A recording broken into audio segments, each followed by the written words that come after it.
of owning a cafe and other heroic deeds by Beware the Tistado. Chapter 76. Summer begins! When the evening rolled around and he'd said goodbye to the many amazing people who he'd come to know and love, he and his little brothers, all of them pitching in without a word, cleaned up the cafe and then retreated to the cat enclosure. Man, those kids are pretty cool, you know. I'm looking forward to sparring with them on Sunday, Takeo stated from where he lay on the floor. Hime stretched down his middle, her paws kneading at his chest in time with a loud rhythmic purring she released as he gently rubbed at her ears.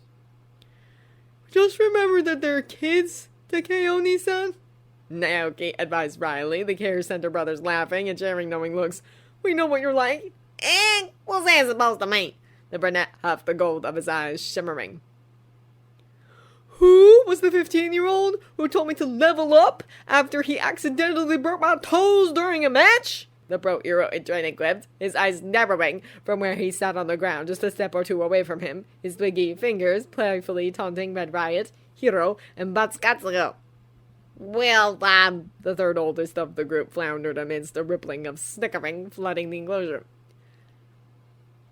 And who, when he was 14, decided to rush a group of bullies twice his size who were picking on that girl who had 5 eyes, Could it have been the same guy who Shoni had to step in and rescue, ne? Seiji furthered, his head shaking ruefully. You can't be the kind of rough and tumble that you were back then with these kids, all right? He added whilst the martial arts specialist rolled his eyes. I wasn't gonna... So that's why Katsuki and Eijiro were shouting about how thrilled they were that you were going to teach them, and I quote, super special combo moves? Tadeo asked, his body lying beside his slightly younger twin, his brows arching in the superior way that only an older sibling could pull off. You guys used to be cool, you know? Takeo chuntered before his grin returning as he looked over at Shouta, a flash of challenge gleaming in his eyes. But you won't let me down, right, Aizawa? He smirked. We're gonna go all out to show those kids what's possible without flashy quirks, aren't we? Chuckling, his body slumped into an oversized, fluid-resistant beanbag with halfway pulled in his lap, her sleepy head lifting every so often to give his midsection a fond, loving headbutt. Shouta regarded him with sneaky grin. Okay, he agreed. So long as you're sure. He told him, his own smirk forming. It's been a while since you and I went all out, hasn't it? Sure has. The sun-kissed teen snickered. Your place at the top spot is going to be mine, he crooned whilst moving on to tickle at Yume's side. Isn't that right, princess, Yes, well, just don't go punching him in the face, alright? He's got a date on Sunday afternoon after you guys go home. Dabi helpfully supplied, from where he and his partner were snuggled into the back corner, Gigi and Homura happily snoozing together between them. Blinking when his care center siblings balked and looked from the snickering flame quirk user and back to him, the eatery owner shrugged. What? I told you that I was going out and seeing people, he stated amusedly. You're not that surprised to see me finally acting my age, are you? He grins. Whoa, whoa, whoa! Takeo called, his body sitting up with the ragamuffin cat, who grumbled a bit at her bed having moved, carefully secured in his arms. Time out! He demanded, the room at large returning their attention starkly on him. You're dating the #1 bro? No, that's next week straight. Tomura mused lightly, those crimson eyes glinting with mischief, whilst Toshi and Seiji keeping Kiro, Reijin, and Hotaru entertained with small toy mice on the end of 2 tethers, laughed into his head. Our cat dad's left quite the trail of heroes in his wake, haven't you, Shou? First of all, he countered, his gaze alight with mirth, I would like to clear my good name by saying that the whole dating pool idea was conjured up by Nomori. You guys remember me sending you those silly pole dancing videos, right? Well, that was date #1. He said, his smile broadening as they bonked at him some more. But you didn't say that these were romantic outings? Takeo sputtered, his eyes looking around for validation from the boys he'd grown up with. How were you guys not freaking out about this? He's a grown man, that's why, Naoki snorted. And besides, what's the harm? He asked before nodding at the raven-haired man who'd been his vanguard and protector growing up. I think it's great that you're adulting, Shoni, he told him with a little chuckle. Here, the silver-eyed blonde allowed before with a blink. He faltered slightly, those creamy cheeks becoming rosy as he blushed. I know you did didn't have a date with Yamada Senpai, did you? Senpai. Shouta blinked, everyone's attention now pressing down on the tallest member of the room, that pink e-sported rapidly reddening. Oh god, that's right. Sorry, Say. I totally forgot that you listened to his radio show, Hands Up Radio, right? It's Put Your Hands Up Radio, Aizawa ni. The 18-year-old sputtered indignantly. And you went out on a date with him? He gasped, his tone shocked, indignant, and potentially a little jealous. Ah, I knew it! I knew you had the hots for that mustache guy, the third oldest growled. No, Seikun. If you ask him nicely, then I'm sure Shokan will give you his number. I already have it. He balked, his mouth snapping shut when his older and younger siblings gave him a range of looks. Some the 18-year-old expected. Naoki's wryness, Tadeo's sympathy, and damn, he was such a cute kid. He fit in with their family perfectly. Hitoshi's mirth, but others not so much. There was a look being shared between Takeo and the teenage lovers, both witty, clever, and flourishing under their oldest sibling's care and attentions, while Shouta looked... That's great, Say. He stated warmly. Hizashi is a wonderful person, and not to get all cat dead on you, but if you want to pursue something more than a friendship, just take things easy, alright? He advised, his tone pleasant. Because I'd hate to have to step in and kick his ass if he ever hurt you, you know? What? And don't think even for a second that I didn't see you and Oboro swapping numbers too, Tadakun. He continued sweetly, all the brothers not involved in the talk, grinning maniacally and tapping away at their phones whilst the second oldest person in the room stiffened. His brow suddenly peppered with sweat. But aren't the two of you, going out Aizawa ni? The paler of the two brunettes tried his tone sheepish. Moro-kun, is it? Takeo breathed, his eyes narrowing fiendishly. To timing my older brothers is here, huh? We'll just have to see about that. He added, his tone darkening. No, wait, please, it's not like that. The marine biology major fumbled as he sat up, his hands grasping the broader male's shoulders and shaking him. Please don't go overboard, overprotective. Takeo, Aizawa ni, we're not little kids anymore. Oh, I know that, the raven-haired man stated, that smile widening into something manic.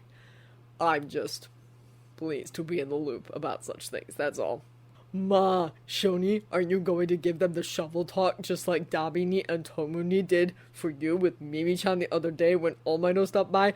Oh, can I watch? Ooh, can I record it? It was at that precise moment that chaos rolled over the Norinago Cafe. Toshi, no! And at the heart of it, several things were all coming together in the mind of one Aizawa Shouta. Shovels? That's an inspired idea! Hey, we should go ask Mimi-chan if we can borrow them for tomorrow! So that's what the shovels had been for. They weren't tertiary against hurting him. They had tried to ensure that All Might, a man who could bench press their home, wouldn't upset him. This is getting out of hand, you guys. Yamada-senpai is totally sweet. Please don't. Allowing a full, elated laugh to leave him, the eatery owner stood, his arms securing Hahui and bringing her gently against his chest, all of his wonderful younger brothers gawping at him. I'm out. He snickered. Okay. All right. He furthered when the room quieted. No more shovel talks, he said, Seiji and Tadeo relaxing whilst the other brothers huffed. Well, not unless you guys start dating properly anyway. He amended with a smirk, the blonde and brunette balking at him before he turned to his 16-year-olds, the pair having the good sense to look cowed.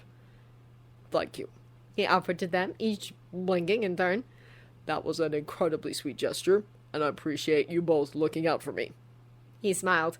And I should imagine that Nomori and Hizashi got the same treatment, Yeah, well, someone's gotta watch out for you, You oblivious not-so-old guy.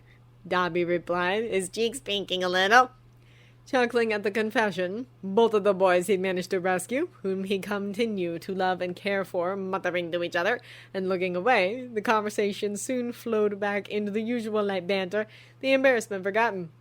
However, if he'd been paying just a little more attention, He may have noticed Hitoshi sneaking back onto his phone is grin impish. Shinso Hitoshi. Nabini and Tomuni have been officially busted, Nemuni. Midnights. Toshi-kun, you're not a genius! The woman texted him back. You'll have the next 3 volumes on Captain V dropped off to you when we come back tomorrow. Okay? I'll get him to sign them for you, too. That evening, he was sure would be one he'd never forget. I've sure missed Sho's cooking. How he can make eggs, flour, and sugar taste so good together, I'll never know. They'd stayed with the cats until 1900, and then all of them groomed and thoroughly tuckered out. They'd been placed into their crates. Gigi was snuggled into Hime, the pair having become close, both of them sleeping easier when they were together, and left to rest. Oh, salty licorice, no thanks. I'm sure that's what evil tastes like. He'd then send his brothers upstairs whilst he did another quick check of the cafe. The outside chairs were chained up, the parasols were stored away, and there were only a handful of people coming and going from the apartment complex which loomed over the Norineko. Disconnected the smart till and activated the alarm. Dami-kun, have a try of these. You can only get them in Kyoto, and I think you'll enjoy them. After checking over the kitchen, he switched off all the lights and jogged upstairs. Damn, they are good. Thanks, Tadani. Tomer, here, what do you think? And his boots kicked off in the little Genkan area and shoved on the shoe rack with everyone else's, he entered the main living room and just stood there watching. Yoshi-toshi has got to be your nickname now. I'm sorry, it's simply too cute not to. The area, just as it had been when he'd awoken there earlier, was swathed with futons, sleeping bags, cushions, pillows, bedding, and plush toys. You're just enjoying not being the baby of our family anymore, right? Hitoshi, I can give him a nugget for you if he bugs you with it. The boys were sprawled out in their day wear, a prank show playing across the TV as they played on their phones, shared snacks, passed around drinks, and generally enjoyed each other's company. It's okay, Taikeni. I actually kind of like it, and when Kamui Woods gets into the top 10 hero ranking, I can proudly say that he gave me a nickname, now can't I? I couldn't say he was my brother in case that revealed his identity, so this way, I can still tell my friends that, can't I? Damn, he was beyond happy to see them all getting along. All of them settled, all of them growing, thriving, and looking ahead. Ma, Aizawa ni, don't just stand there, come and get some of this mochi before it's all gone. As 2200 rolled around, his brothers were all tucked into their various beds. A silly western comedy was playing across the TV, the food was mostly eaten, and all of them were in different states of dozing. Hitoshi, already dead to the world, and sprawled on his futon with Naoki, similarly snoozing, having rested his head on the child's bedding too. He'd quietly and gently covered the bark-skinned teen with a light, cat-speckled comforter. The boy had never really liked being cold, and although the aircon units had been toned down, he wanted to make sure that he was comfortable. He'd always been a little more protective of the tree quirk user, and when he'd told him that he was off to an academy on a full scholarship for a hero course, he'd felt concerned. Not that the boy wouldn't be able to do it, or that he couldn't look after himself, but that the other students would treat him in the same horrible ways he'd experienced at school. However, as the youth continued to write to him via emails and texts, he found his worries dying away. He'd proven himself time and time again. His bravery, his skill set, and his sometimes dark sense of humor had helped him to win over friends. There was one blonde girl whom could become a giant at will, who may or may not be a little something more. He certainly wrote about her a lot. Smiling to himself, he softly ran his fingers over the other's wood-covered head and watched as the teen settled with a sigh. He was so glad to see him like this. Hey, it's been a while since you tucked us all into bed, hasn't it, Aizawa-ni? Blinking, he got up from where he'd been crouching and regarded Seiji, Takeo, and Tadeo, the three happily burritoed into their sleeping bags, whilst Dabi and Tomura, leading on from them, were laying together on the flame quirk user's futon, all 5 sets of eyes having turned to him. Yeah, it has. He grinned. It makes me feel a little nostalgic, you know? He asked, his eyes moving back to Naoki, who had now slept peacefully for the past 10 years. Trying to help him through his nightmares had been harrowing at times. You wouldn't happen to have those old storybooks you used to read to us, would you? The oldest of the twins asked, his expression hopeful. Cocking his head to one side, Shouta grabbed the TV remote from where it rested by his feet, switched the device off, and headed towards his room. Of course I do. He called out quietly. Which one do you want? He'd awoken as he usually did, at around 5:10, his eyes a little bleary, and his body not in bed. No, he was sat in his living room, a book of childhood fables sat in his lap, his back comfortably leaning upon the deliciously cool wall, the twins sandwiching him, with Seiji sprawled at his feet. Dabi and Tomra, as they usually were, had curled together in their sleep, the flame quirk user being the big spoon, his right arm loosely draped over the glove-wearer's waist as they slept, their bodies draped in the matching pajamas he'd bought for them a few weeks back. He then looked to find Naoki, now starfish, partly on the floor, partly on the futon he'd meant to sleep on, his form at peace. Hitoshi, similarly, was splayed and almost falling off of his own bedding, his mouth gaping open as he lightly snored in his lilac chibi cat pajamas all rucked up around him. His beautiful family all together and under one roof? What more could he ask for?